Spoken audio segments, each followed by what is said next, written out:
Você já viu que muitas vezes o torneiro recebe uma ordem de serviço onde o desenho está faltando alguma medida. Aí ele vai ter que encontrar essa medida por conta própria. Mas não é só nos desenhos que esse tipo de problema pode acontecer. Em situações de reforma ou manutenção de máquinas, muitas vezes o mecânico encontra máquinas sem as placas que identifiquem suas RPMs. Vamos imaginar que você seja um mecânico de manutenção e precise descobrir a RPM operacional de uma dessas máquinas sem placa de identificação. Você saberia resolver esse problema? Ah, você não sabe o que é RPM. Não se preocupe que você está na teleaula certa. É justamente isso que a gente vai aprender aqui hoje. Na teleaula de hoje, você vai aprender o que é RPM e como realizar o cálculo de RPM de polias. Como calcular a RPM em conjuntos redutores de velocidade. E como calcular a RPM de engrenagens. Oi! Hoje eu vou fazer a manutenção de uma furadeira de bancada. Na verdade, o mestre Silva pediu que eu fizesse uma reforma nessa furadeira. O problema é que a placa de identificação das RPM desapareceu e eu vou ter que descobrir as várias velocidades operacionais para se fazer uma nova plaqueta. Eu acho melhor eu pedir ajuda ao mestre Silva. E você fique atento, que a nossa teleaula de hoje está apenas começando.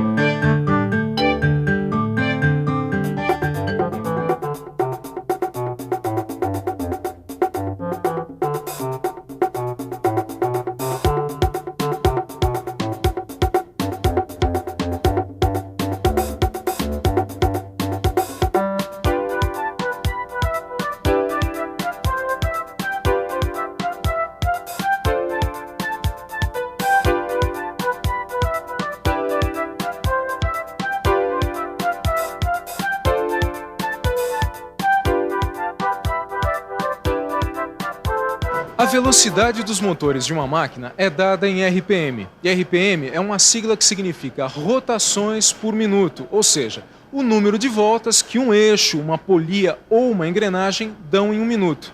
Na verdade, o termo correto que designa a grandeza medida em RPM é frequência, mas a palavra velocidade é a mais usada pelos profissionais da área de mecânica. E é essa palavra que nós vamos usar nessa teleaula. Os conjuntos formados por correias e polias ou os formados por engrenagens são os responsáveis pela transmissão da velocidade dos motores para as máquinas. Por favor, a velocidade dos motores varia de acordo com as máquinas? Bem, geralmente os motores possuem velocidades fixas, né? São esses conjuntos transmissores de velocidade que modificam a velocidade original do motor em função da necessidade operacional da máquina, né? Por exemplo, podemos ter um motor que gire a 600 RPM movimentando uma máquina que necessita de apenas 60 RPM. Como é possível isso? Por causa dos diversos tipos de combinações de polias e correias ou de engrenagens. Esses conjuntos modificam a relação de transmissão de velocidade entre o motor e as outras partes da máquina. E que tipos de combinações são essas? Para ficar mais claro, pense que a velocidade fornecida por um conjunto transmissor, como esse aqui, por exemplo, depende da relação entre os diâmetros das polias. Polias de diâmetros iguais transmitem para a máquina o mesmo número de RPM fornecidos pelo motor. Polias de tamanhos diferentes transmitem maior ou menor velocidade para a máquina. Se a polia motora, ou seja, a polia que fornece o movimento, é maior que a polia movida, isto é, aquela que recebe o movimento, o número de RPM transmitido para a máquina é maior. Se a polia movida é maior que a motora, a velocidade transmitida para a máquina é menor. Como você pode ver, a velocidade fornecida pelo conjunto transmissor depende da relação entre os diâmetros das polias. Conjunto. Reunião de várias partes que formam um todo. Transmissor, aquilo que transmite, que envia de um lugar para o outro. Ô, mestre Silva, eu tava te procurando. Ô, Tito, o que você quer? Sabe aquela máquina que você pediu que eu reformasse? Ah, sei, a furadeira de bancada? O que tem? A placa que identifica a RPM desapareceu. Eu sei que eu preciso descobrir as velocidades operacionais dessa máquina para fazer uma nova plaqueta. Só que eu esqueci a fórmula. Eu já sei o que você quer. Olha aqui. Dá uma olhadinha. Essa relação matemática aqui expressa a relação entre as polias movidas e motoras. Nessa fórmula, N1 e N2 são as RPM das polias motora e movida, respectivamente. E D2 e D1 são os diâmetros das polias movida e motora. Ah, então é só aplicar essa fórmula para descobrir a velocidade das polias? Bom, primeiro você tem que analisar o conjunto de polias da máquina. Ah, por isso que eu pedi para um desenhista fazer um desenho do conjunto. Esse menino vai longe. Ah, quer dizer que a máquina tem 4 conjuntos de polias. São 4 conjuntos. E as polias motoras são de tamanhos diferentes das polias movidas. Então a velocidade das polias movidas será sempre diferente da velocidade das polias motoras. É isso que você vai ter que calcular. N1 sobre N2 é igual a D2 sobre D1. Agora a gente tem que aplicar para o primeiro conjunto de polias aquela relação matemática que eu te mostrei. Os dados que você tem são a velocidade do motor e os diâmetros das polias motoras e movidas. Certo. Então é só substituir os valores na fórmula. Substituindo N1 por 600, D2 por 200 e D1 por 60, temos 600 sobre N2 é igual a 200 sobre 60. Ou N2 é igual a 600 vezes 60 sobre 200. Multiplicando dá 36.000 sobre 200, que dá 180. O primeiro conjunto tem 180 RPM. Puxa, utilizando essa fórmula até parece fácil chegar no resultado. Bom, então tenta aplicar essa fórmula a outro conjunto. Deixa eu ver. Vamos pensar um pouco? Vamos pensar um pouco. Bom, a fórmula eu já conheço. O que eu vou precisar agora é ver quais os dados disponíveis. Deixa eu ver direitinho. Ah, como eu tenho a velocidade do motor, que é 600, e os diâmetros das polias motoras e movidas, agora é só substituir.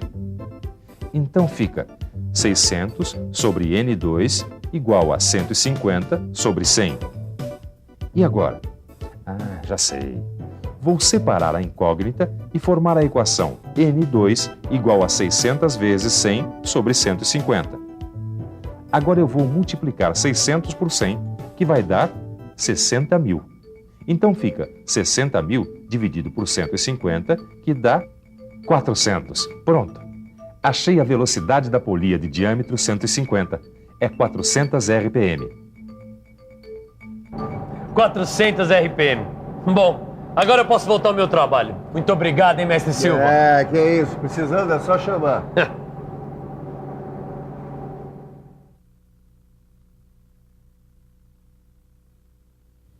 Oi, estou aqui resolvendo um problema. Um amigo meu tem um conjunto redutor de velocidade igual ao desse desenho aqui, ó. Esse conjunto, como você pode ver, abriga polias de tamanhos diferentes em 2 estágios. E ele quer saber qual a velocidade final desse redutor. Parece complicado por causa desses 2 estágios, mas o que é preciso fazer nesses casos é descobrir em cada estágio qual a polia motora e qual a polia movida. Depois que você descobrir isso, é só aplicar em cada estágio a fórmula que você já conhece. O que eu tenho que encontrar é a RPM das polias movidas do primeiro e do segundo estágios. A fórmula eu já conheço. Agora eu preciso colocar os dados do primeiro estágio. Eu sei que o N1 é 1000, que o D2 é 150 e D1 é 60. Preciso encontrar N2, que é a RPM da polia movida. Agora é só substituir e calcular. N2 vai ser igual a 1000 vezes 60 sobre 150. 1000 vezes 60 dá 60.000. Agora é só dividir por 150, que eu vou ter o resultado para o primeiro estágio. Agora eu sei que N2 é igual a 400 RPM. Agora presta atenção numa coisa. A polia motora do segundo estágio está acoplada à polia movida do primeiro estágio. Aqui é preciso prestar atenção, porque N2 da polia movida do primeiro estágio é N1 da polia motora do segundo estágio. Ou seja, N2 vai ser igual a N1. E como N2 do primeiro estágio é 400 RPM, esse vai ser o valor de N1 no segundo estágio. Então eu já tenho o N1, que é 400, certo? Agora eu vou procurar o N2 do segundo estágio. O D2 é 200 e o D1 é 50. Seguindo a mesma fórmula, eu sei que o N2 vai ser igual a 400 vezes 50 dividido por 200. Multiplicando 400 por 50 vai dar 20.000, que dividido por 200 vai dar 100 RPM. Pronto, agora eu já posso dizer para o meu amigo que a velocidade final do conjunto redutor de velocidade é de 100 RPM. E você já sabe que é dessa maneira que se aplica a fórmula em conjuntos de polias de 2 estágios. Além dos conjuntos de polias que você viu até agora, existem também outros conjuntos transmissores de velocidade formados por engrenagens, como esse daqui. Por favor, qual é a diferença entre esse conjunto aqui e aquele outro que nós vimos? Nesse tipo de conjunto formado por engrenagens, o que faz alterar a RPM é o número de dentes das engrenagens motoras e movidas. Mas e no caso de motores movidos por engrenagens, como é que fica a relação de velocidade? Bom, nesse caso, as engrenagens com o mesmo número de dentes apresentam o mesmo número de RPM. E engrenagens com quantidades diferentes de dentes apresentam mais ou menos RPM, dependendo da relação entre o menor ou maior número de dentes das engrenagens motora e movida.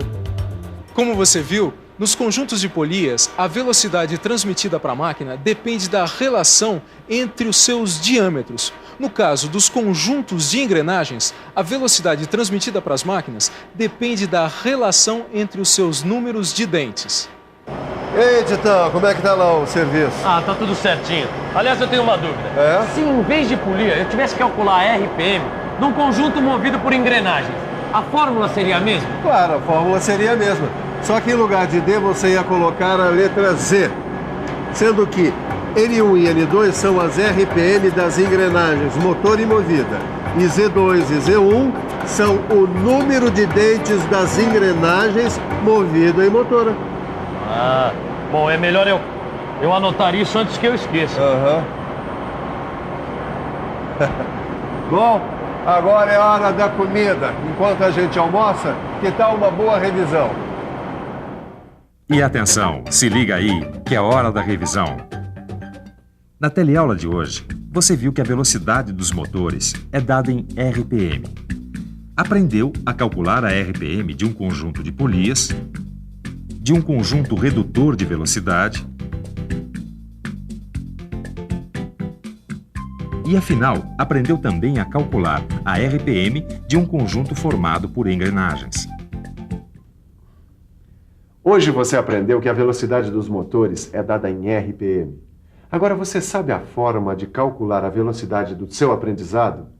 É a quantidade de vezes que você estuda o livro e faz os exercícios.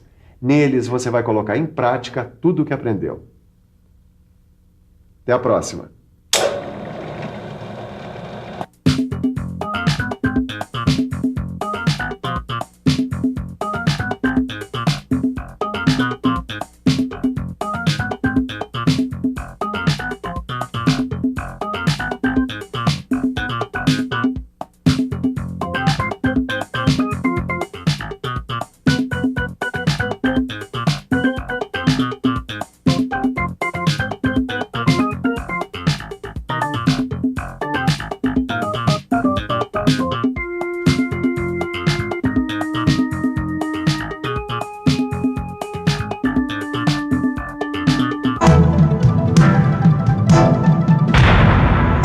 Telecurso 2000, um programa de educação do Sistema Fiesp e da Fundação Roberto Marinho.